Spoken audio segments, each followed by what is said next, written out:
di dalam bertanding. Seru terlihat ya seperti lapangan kayak gimana. Bapak maaf ketawa. Ngeliat tuh Meriska, mohon please jangan kenceng-kenceng sama musuhnya. Oh, bisa gitu pertandingan kayak gini. Tapi emang itu serunya ya, karena kan kita amatiran semua lah gitu kan, bukan atlet, bukan apa. Dan kita itu baru latihannya itu per 1 minggu ini. Jadi kita baru dikasih tahu kalau bapak-bapak bikin event gitu kan, bikin pedal. Nah pedal ini kan sesuatu yang baru banget ya. Mungkin kalau misalnya tenis atau badminton, ya setidaknya dulu pas masih kecil tuh masih main apa gitu. Nah kalau pedal kan baru banget. Jadi penyesuaiannya tuh lumayan, tapi langsung ikutan turnamen. Nah itu serunya itu. Ya. Jadi ya lucu-lucuan banget. Jadi bapak ini kan kumpulan para suami-suami gitu. Kita ngelihat istri kita nih kebanyakan bengong. Kasian gitu, kadang-kadang bengong, ngomong sendiri, ketawa sendiri, lari-lari muter kampung. Kita kan gak enak. Dan kita bikin kegiatannya kasihan. Bini gue udah nyari-nyari pohon pisang gitu kan. Kita bikin kegiatan couple, pedal. Tapi seru benar karena ini couple gitu ya, jadi benar-benar diliatin banget lah chemistry antara suami dan istri itu kayak gimana gitu. Ada yang suaminya yang mengcover banget istrinya gitu kan, karena tahu istrinya nggak begitu ini, suaminya kayak langsung. Ada yang dikit-dikit kayak sayang kita cuma fun aja kan, nggak serius, ada yang gitu. Ada juga yang kayak kamu bisa fokus nggak sih ya gitu. Jadi kayak bermacam-macam tipe suami dan istri di sini tuh ditonjolkan gitu ya. Jadi itu sih serunya. Ya kalau nyari berita konflik keluarga, lihat aja lah Bang Del.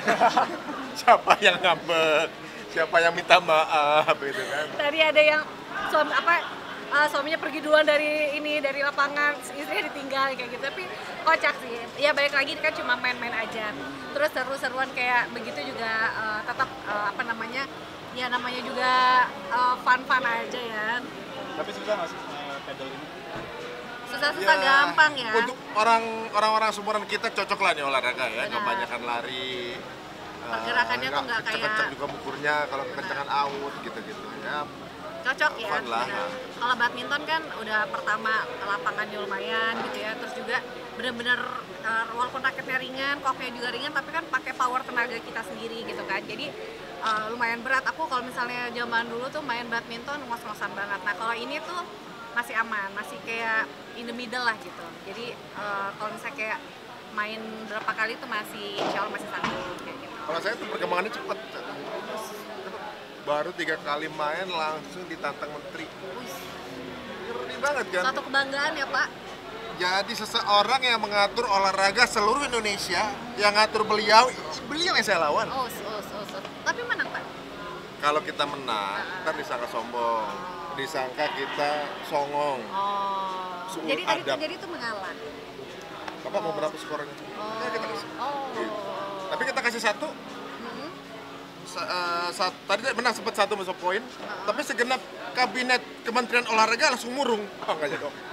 Nggak jadi. Bapak tahu langsung ya? Iya langsung. Gitu. Makanya ya udah Pak Dito. Tapi kena smash berapa kali Pak tadi? Temennya Pak Dito itu bisa servis bola itu belok di angin. Bola, set, ada orang belok, bisa gitu bola. Kartun banget emang ya. Olahraga ini merupakan alternatif juga nggak sih dari sekian olahraga yang berat? Ya ini Benar. untuk yang apa namanya kaum urban gitu ya. Kaum urban dan umur ya. Umur juga gitu. Dan ini digabungkan olahraga dengan lifestyle gitu kan. Kebetulan sekarang juga lagi trending ya. Antara demand sama supply-nya nggak sepadan gitu. Belum sepadan. Gitu. Peraturannya nggak ribet-ribet banget. Iya, terus cara mainnya yang penting bisa skornya nggak balik bola, banyak benar. gitu ya. Gitu. Karena selama ini saya tuh bukannya gimana-gimana, kan masalahnya tuh olahraga banget gitu, mainnya soccer gitu kan, mantep banget. Cuma dia di kiper mulu, cadangan pula, jadi jarang mainnya juga. Masalah kiper tapi lapangan kecil, gerak juga gitu kan. Tapi kalau di sini ya gimana ya? Saya mau ngeluarin semua kemampuan kita, takut disangka sombong. Tapi nagih nggak sih dan akan nanti jadi olahraga rutinitas? Bisa jadi sih, bisa jadi. Karena kita juga itu dia cewek-cewek kan, karena kita mulai dari nol banget, raket kita baru beli, sepatu baru beli, apa segala macam. Nah sayang kalau misalnya cuma sampai turnamen ini aja. Jadi mudah-mudahan ini jadi dampak baik, dampak positif buat kita. Jadi next kita bisa main lagi. Ya mulai dari nol tapi gayanya selangit. Gitu baru mulai beli sepatu gitu kan, langsung ngasih pilihan. Saya lagi di kantor. Pi, menurut kamu bagusan yang mana? belum jawab nih. Kita pulang kantor terus mau saya jawab. Pas di rumah udah ada itu sepatu. Bisa gitu ya. Karena tiap kali kita lihat sosmed kan sekali ngeliat pedal langsung keluar terus pedal, jadi langsung servisnya gimana segala macam, jadi ya udahlah jadi terpedal-pedal. Baru nih pertama kita. kali main pulang beli raket. Satu raketnya itu 2 juta. Kan Ada kita lebih bisa mahal, bikin pakai Pak. kayu. Pakai pingpong aja Tadi gitu. latihan dulu yang bener Pakai gitu. raket pingpong. Tapi Aduh. ngecek kantong pribadi dong. Ya kita bagaimana ya untuk Kan para ini buat suami. jangka panjang. Nanti biar bisa latihan lagi. Gitu. Kalau untuk suami punya masalah yang sama, misalnya istrinya tiba-tiba suka pedal banyak belanja, mendingan ke rumah saya nggak apa. Saya akan coba bantu dengan cara kita nagih bareng. Tapi jauh ini sudah ada koleksi apa aja sih dari kapan ini? Baru yang basic karena kita kan masih beginner banget, jadi kayak nyari raketnya juga masih beginner. Terus kayak sepatu setidaknya tuh bukan sepatu yang running, karena katanya kalau running itu malah bisa mencelakakan kita juga. Jadi Sepatu running. lebih ke nyamannya aja, biar mainnya jejak dulu lah gitu. Ya nanti mungkin mau ada tambahan apa-apa lagi ya kita lihat nanti aja. Mas Eri, Kak Vicky kemarin sempat jalan-jalan ke Gunung Prok, boleh diceritain mungkin? Oh Kak Akso, Nah, wah itu ya Masya Allah banget ya, perjalanan yang nggak disangka-sangka juga. Dari dulu emang pengen banget pergi ke sana, tapi kan ya kita semua tahu lah ya bahwa di sana kan kita taunya bahwa lagi ada konflik, lagi saudara-saudara kita benar-benar dimusnahkan lah sama mereka gitu ya. Satu sisi pengen, satu sisi takutnya tuh kayak balance gitu, 50-50 gitu. Nah pas waktu ditawarin diajakin untuk yuk mau ke Akso nggak gitu kan, itu kita kayak ya udahlah Bismillah aja gitu, mungkin ini kesempatannya nih buat kita bisa ke Akso. Qadarullah 3 hari sebelum berangkat anak-anak kita sakit, masuk rumah sakit. Itu kita udah bingung, sampai mikir gini, apa ini pertanda kali ya sayangnya kita tuh nggak boleh kesana kali. Ya udah gitu-gitu, mungkin kita belum boleh kali, ntar kalau misalnya kesana mungkin kita ada apa-apa gitu-gitu. Tapi kita masih ikhtiar, maksudnya ya kalau misalnya anak-anak sehat, sembuh, ya udah berarti Allah udah kasih jalan. Masa anak-anak udah sehat kita masih nggak mau pergi juga, padahal udah ajakan gitu. Akhirnya di hari H kita tuh berangkat jam 9 malam, jam 3 sore anak-anak keluar dari rumah sakit. Nah, jadi ya di situ ya udah kita langsung ya udah Bismillah, berarti ini Allah ngasih izin kita untuk jalan, langsung packing jalan. Tapi di saat yang lain misalnya ke Korea atau Jepang, kenapa ke Akso?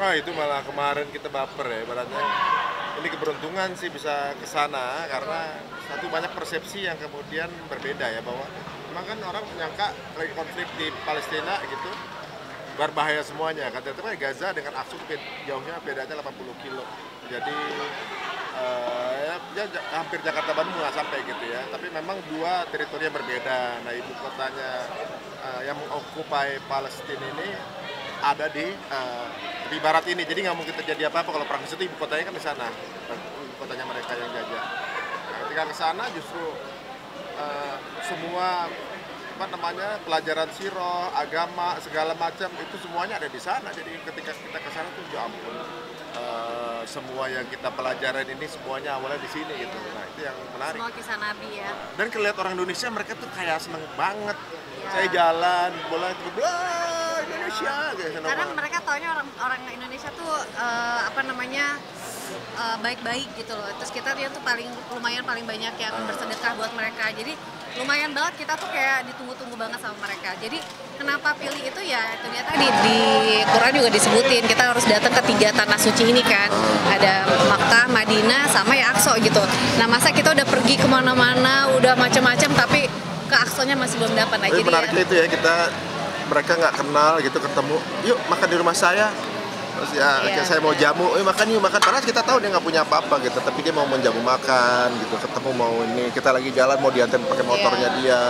Tolong, Baik-baik kamu lagi bawa kamera, tolong kasih tahu dong temen yang di sana suruh kesini, nggak bahaya gitu kan. Nah karena orang Palestinanya sendiri kan nggak boleh sholat di situ, yang anak mudanya.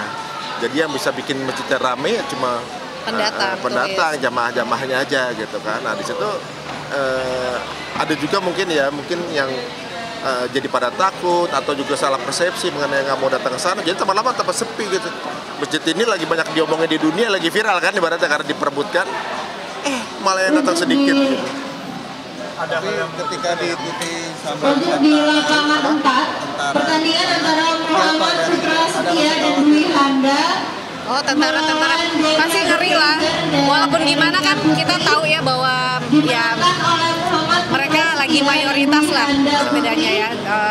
Teritori mereka ya benar mereka ngejagain, terus orangnya benar-benar diliatin dan pas banget kita pas datang itu ada orang mungkin orang ya mukanya Arab lah gitu ya, dia mau masuk ke dalam masjid gitu, itu ditahan dan itu dia dikerumunin sama tentara-tentara, langsung di macam-macam ya, gitu kan, kita udah jalan terus kita mau lewat, nah terus tiba-tiba Mas Hari kayak sok-sok turis, sorry this way gitu kan, maksudnya masjidnya lewat sini nggak, sorry boleh lihat dulu tasnya, where are you from gitu kan, Indonesia,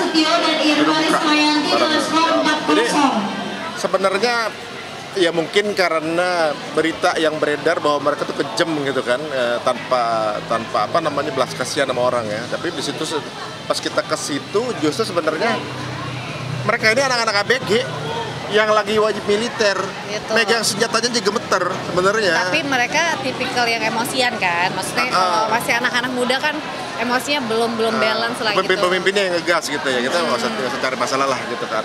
Jadi ya kita yang penting natik tulus lah, kalau kenapa-napa disonjokan kan ya dapat pahalanya besar gitu kan. Cuma ya tapi jangan nyari gitu. gara-gara. Benar, cuma lucunya adalah tiap kali kita lewat tuh kayak sok-sok kayak nggak lihat gitu, kayak sok-sok chill, santai, tapi serem banget gitu. Tetap lah pasti ada, ya iyalah mereka bawa senjatanya di sini terus gitu. Dan saya punya cara bagaimana caranya gak dapat gambar mereka tanpa harus ketahuan. Jadi lewat dapat gambarnya dan bisa kita jadiin bercandaan kan gitu. Tapi gimana ya, di situ justru malah ketika bisa berada di situ jadi kelebihan khusus karena rasanya kan nggak semua orang bisa kan? Iya benar. Karena sepanjang kita traveling satu-satunya yang imigrasinya lama banget itu di situ. Lama selama-lamanya itu ada. Tapi kita kan karena nggak bermasalah. Kalau bermasalah lain cerita. Kita nggak bermasalah aja tapi lama banget prosesnya. Hampir berapa lama? Jam-jam 2 jam ya deh, 1,5 jam. Tapi kita tuh bersyukur banget karena kan kita rombongan tuh 2 bis gitu kan. Alhamdulillah kita lolos semua tuh. Dan itu dengan pertanyaan yang bermacam-macam, bervariasi banget gitu. Ada yang ketemu sama orang imigrasinya santai, yang nggak terlalu neko-neko nanyanya lewat. Ada yang sampai harus ditahan banget. Jadi benar-benar serandom-randomnya. Jadi kita nggak bisa tuh kayak walaupun visa udah di tangan, belum tentu kita juga bisa masuk si bordernya. Jadi ya kayak gitu. Nah dan ternyata pas udah masuk nih di tanah ribat itu kan, kita pikir udah langsung ketemu Aqsa dong gitu. Ternyata masih 5-6 jam lagi ya. Ya itu sama halnya kayak apa yang terjadi di Yerusalem tuh, di Aqsa itu, sama di tempat Rafah sama Gaza. Itu masih sekitar 2 jaman lagi. Jadi orang-orang nanya, lu lihat nggak sih ada bom lewat-lewat di atas langit atau segala macam? Enggak sih. Tapi truk-truknya lewat? Truk-truk kemanusiaan itu ada, tapi nggak lewat Yerusalem. Jadi di sana bener berasa beda banget sih, hawanya tuh beda. Di sana mungkin kalau kita biasa di Mekah, Madinah, umroh, haji gitu ya, semua orang beramai-ramai mendatangkan masjid dengan beberapa saf sampai penuh-penuh sampai keluar masjid. Ini tuh cuma kayak 2 saf doang. Terus sepi, terus selesai kita misalnya habis subuh suruh keluar tuh udah sepi, masjidnya udah mulai tutup lagi. Jadi apa ya, sedih karena ya itu tempat kiblat pertamanya orang Islam gitu kan. Jadi sayang banget kalau misalnya kita udah nggak bisa ngapa-ngapain, udah nggak bisa bantu apa-apa, berjuang di sana buat mereka, terus kita nggak mau ngeramein masjid juga, kan kasihan gitu. Karena rasanya tuh kita kayak pakai headphone. Misalnya datang ke sana, kita kayak pakai headphone, nggak tahu di luar lagi konflik, lagi masalah, kita udah kayak me time aja ya sama Allah ya. Kalau di situ udah kayak hidup aja gitu udah kayak tenang, nggak ngapa-ngapain gitu kan. Nah, terus yang serunya kita di situ kan karena sejarah Nabi ya, sejarah Nabi, semua Nabi itu dari Nabi Ibrahim, Nabi Musa, pokoknya semua sebutin deh ada. Nah dan kita tuh benar-benar datang ini makomnya apanya, jadi kan kayak benar-benar penelusuran tuh, aduh masya Allah banget deh. Jadi di sana tuh Nabi Ibrahim ya? Nabi Ibrahim, terus juga kita ke Bukit Tursinai kan, Turisini yang ada di Atin kan, surat Atin di mana ada sapi emas. Sapi emas. Jadi semua lengkap banget. Jadi buat yang mau, ayo deh harus. Pertama kali menginjak di Masjidil Aqsa ya. Kan kalau di Mekah, Madinah kan sudah biasa. Kalau di Aqsa sendiri pertama kali apa sih yang terpikir? Wah, sama feel-nya kayak kita pertama lihat Ka'bah ya kayaknya ya. karena kalau kita kemarin pas banget sholat pertamanya itu pas subuh. Jadi dari malam terus kita kan emang dia tuh kan kita masuk ke dalam Aqsa tuh harus masuk ke Old City-nya dulu tuh. Jadi masih jauh gitu perjalanan tuh kayak masih 15 menit dengan jalanan tuh yang bener-bener batu-batuan gitu kan. Jadi pas masuk tuh kayak kan warna emasnya tuh terang banget gitu ya. Jadi kayak baru intip dikit-dikit tuh kayak ya ini Aqsa. Dan kita belum tahu bahwa ternyata ada 2 masjid, ada Dome of Rock, ada Masjid Qibli. Jadi kita sendiri tuh kayak masih ya Allah sebegitunya indah banget.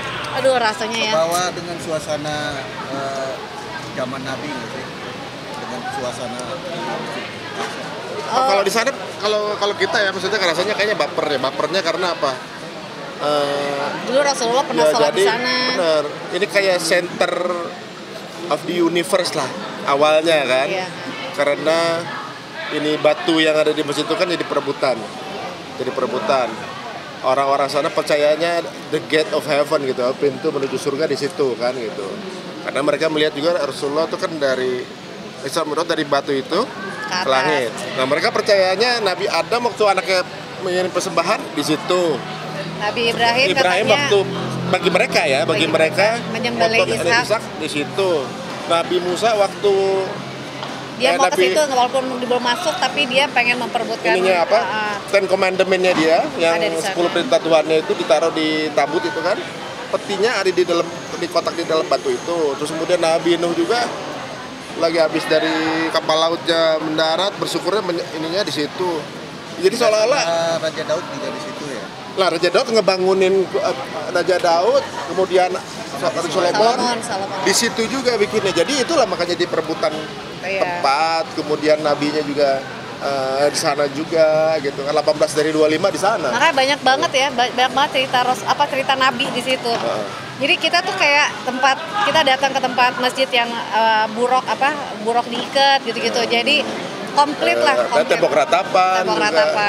Jadi paham gitu bahwa kita pas waktu ngeliatin tembok ratapan kan ke daerah Yahudi itu berarti kan kita masuk ke sana cuma lihat doang karena kita nggak mungkin masuk ke sana. Itu ada orang-orang Yahudi lagi duduk-duduk gitu. Pas kita datang langsung dinyanyiin loh. Nyanyi lagu Yahudi. Nggak ngerti apa kan kita bodo amat ya. Tapi sempat ada mungkin intimidasi dari tentara Israel pas di sana. Intimidasi sempat namanya penjaga ya dia penjaga. Tapi cuma nanya doang. Sejauh ini mereka aman sih. Maksudnya karena kita turis, mereka nggak terlalu berani. Dan yang takutnya itu adalah kalau misalnya dokumen-dokumen kita hilang itu aja. Jadi kalau di sana benar-benar harus dijaga banget. Karena kita kan nggak ada hubungan diplomatik kan. Jadi hilang berat kalau berkas hilang. Karena kemarin sempat ya ada satu jamaah kita tuh yang tiba-tiba katanya hilang. Wah itu kita udah serem. Karena takutnya kita nggak bisa keluar semua kayak gitu. Gitu sih. Oke. Sedikit lagi kan ini Idul Adha persiapannya seperti apa? Ya alhamdulillah Idul Adha kali ini aku ditinggal lagi sama suami karena dia mau haji, mau berangkat lagi insyaallah, doain ya. Jadi ya alhamdulillah aku nemenin anak-anak kali ini. Ada perwakilan. Iya. Jadi biasanya kalau misalnya bapaknya pergi, anaknya nyembelih biasanya, tapi nggak tahu nih tahun ini gimana. Ya dia udah nyembelih, dia 3 kali nyembelih dia ya. 3 kali nyembelih, tapi mungkin yang 4 kali. Alhamdulillah mudah-mudahan lancar. Tapi ya pemilihan sapi belum ditentukan. Iya, masih. Ya, sebulan ya. Tapi memang sekarang lebih murah harganya. Benar. Ya sapinya masih lebih kurus kan. Oh. Jadi kalau mau gebukin dari sekarang ya Pak? Gebukin aja sekarang. Rencana berangkat haji sama siapa Mas? Sendiri. Tapi di sana ada Wisnu, ada teman ada Agus, ada ya. Banyak teman-teman. Cuma kali ini dia 2 tahun belakang sendiri gitu. Karena dia jadi mutawif ya Pak ya di sana. Iya, apa-apa jadi mutawif senang. Habis kenapa ya? Enggak tahu itu kan kalau menurut kita kan jadi tanggal yang paling terpenting selama setahun itu 9 Zulhijjah. Dan kita kepengen di tanggal itu kita ada di sini. Terpenting itu Arafahnya ya. Di Arafah 9 Zulhijjah di situ di tanggal itu gitu. Jadi kalau teman-teman sekarang ini mungkin lagi ada kelebihan rezeki, masa di umur 20 tahun, 30 tahun setahari aja dari dia tahun itu belum jejakan kakinya di situ. Ini kan soalnya siapapun yang pernah ada di situ insyaallah jaminannya surga. Ya diikhtiarkan aja teman-teman. Baru mungkin daftar doang itu udah pahalanya loh. Iya. Tiba-tiba meninggal bukan salah kita kan gitu. Maksudnya memang udah takdir. Tapi ya itu Harus menarik. diikhtiarkan, Apalagi ya. Haji Akbar insya Allah mudah-mudahan. Iya. Kenapa nggak ikut? Kebetulan memang kuotanya udah habis, kuotanya nggak ada. Terus Masnya lagi mau sekolah Terus, di Australia kan? Anakku kan mau pindah ke Australia itu dia. Jadi banyak persiapan-persiapan di rumah. Kayak tahun lalu juga nggak ikut juga sama ya. Karena Gavinnya juga harus pindah tempat lagi, apartemen pindah tinggal gitu. Jadi ya itulah, ya udah nggak apa-apa. Insya Allah suami kan imam ya, dia tahu lah ngedoain buat istri sama anak-anaknya gitu. Kalau bagi saya itu laporan tahunan lah. Ya Allah, saya tahun ini progresnya ini gitu ya, pengennya ini gitu. Kalau tahun depan masih ada umur rezeki, maunya lagi. Kita gunakan. Ini kan Mas Ari juga kan berangkatnya sendiri. Biasanya menyiapkan apa sih dari Oh banyak, udah disiapin semuanya tapi nggak dipakai juga. Aku udah siapin nih, sayang nanti ini tempat duitnya di sini, real kamu ya. Nanti kalau misalnya kamu mau kartunya di sini segala macam. Pas pulang, loh sayang, kok kamu masih utuh semua, kamu nggak jajan? Oh, kamu bawain aku duit. Udah, terus HP hilang, pokoknya satu tas hilang, ada HP, ada dompet hilang. Terus apa lagi sayang? Hilang tapi happy. Terus mana ini mana baju kotor, mana baju yang bersih sih? Nggak tahu, aku semuanya aku pakai katanya gitu. Tapi ya udah dicampur-campur, ya udah gitu. Tapi ya udah, yang penting dia happy. Yang penting yang temen sekamarnya nggak pusing aja ngeliat dia. Terus saya sekamar sama Ustadz. Iya. Saya ditaruh sekamar sama Ustadz. Dari situ saya baru tahu Ustadz itu ternyata alarmnya jam 2. Saya baru tidur jam 1. Dan itu tuh matiin alarmnya Ustadz. Ini Ustadznya ada 4 orang. Kita berempat, Ustadz 3 orang. Ini alarmnya nyala, matiin nyala. Dinyalain ganti dinyala. Terakhir kita. Ya, tapi adaptasi, terapi untuk lebih baik. Jadi bisa diatur dari tidurnya gitu-gitu. Menarik sih, ini kayak training aja lah, training. Tuh.